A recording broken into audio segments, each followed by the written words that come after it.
Bonjour à tous et bienvenue pour ce pitch innovation dans lequel je vais vous parler de captage et stockage de CO2.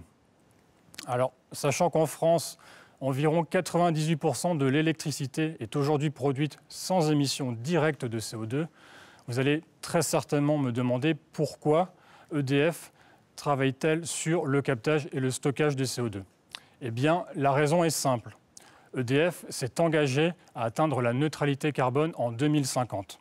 En réduisant d'une part ses émissions directes, mais également ses émissions indirectes de CO2. En ce sens, le groupe souhaite accompagner ses clients afin d'œuvrer en faveur d'un avenir neutre en carbone. Alors, comment y arrive-t-on concrètement ?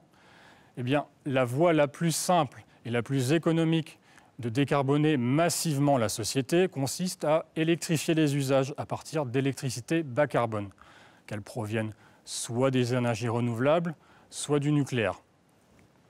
Néanmoins, certaines des industries ne pourront pas être entièrement électrifiées et resteront ainsi émettrices de CO2. C'est par exemple le cas des aciéries, des cimenteries ou encore du secteur pétrochimique. Dans ce cas, il faudra alors adapter les technologies de captage de CO2 déjà existantes pour pouvoir les appliquer à ces procédés industriels. Alors, historiquement, les activités de la R&D d'EDF concernant le captage de CO2 avaient notamment pour objectif la réduction des émissions des centrales à charbon du groupe.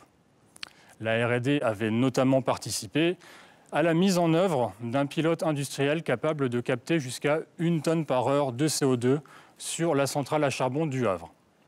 Alors, fort de cette expérience et de sa participation à de nombreux projets collaboratifs, le groupe EDF travaille désormais à l'adaptation de ces technologies de captage à ses moyens de production au gaz, mais également aux moyens de production de ses clients industriels fortement émetteurs de CO2. Alors, si nous nous intéressons désormais aux aspects techniques, il faut bien comprendre que la combustion de ressources carbonées fossiles, donc initialement piégées dans les sous-sols, émet du CO2 à l'atmosphère. Ainsi, les industries impliquant ce type de processus sont fortement émettrices de CO2. Pour réduire ces émissions, une première solution consiste à capter le CO2 émis, puis le réinjecter dans les sous-sols. On parle dans ce cas d'industrie bas carbone. Pour ce faire, il existe de nombreuses technologies de captage de CO2. Mais à l'heure actuelle, le captage par absorption chimique est la technologie la plus mature et la plus proche de la commercialisation. Elle permet notamment de séparer le CO2 des fumées par l'intermédiaire d'un procédé utilisant un solvant qui circule en boucle fermée. Une première colonne permet la rétention du CO2 par le solvant, tandis qu'une seconde colonne permet la régénération de ce solvant et la récupération du CO2 pour qu'il soit ensuite transporté et stocké géologiquement. Si la totalité du CO2 émis est captée par ce type de procédé, l'installation devient ainsi neutre en carbone. Une autre manière d'atteindre cette neutralité carbone consiste à remplacer le combustible fossile par de la biomasse. La biomasse qui, elle, aura préalablement capté du CO2 atmosphérique lors de sa croissance. Ainsi, capter le CO2 émis par ce type d'installation revient même à retirer du CO2 de l'atmosphère. On parle dans ce cas d'installation à émission négative. Pour aller encore plus loin, de nouvelles technologies à émission négative sont actuellement en cours de développement et visent à capter le CO2 directement dans l'atmosphère.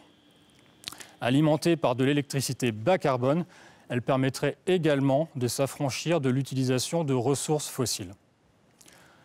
Ces technologies à émission négative apparaissent comme des solutions indispensables à la compensation des émissions résiduelles de CO2 et à l'atteinte des objectifs globaux de neutralité carbone. Alors, que fait-on du CO2 une fois qu'il aura été capté ?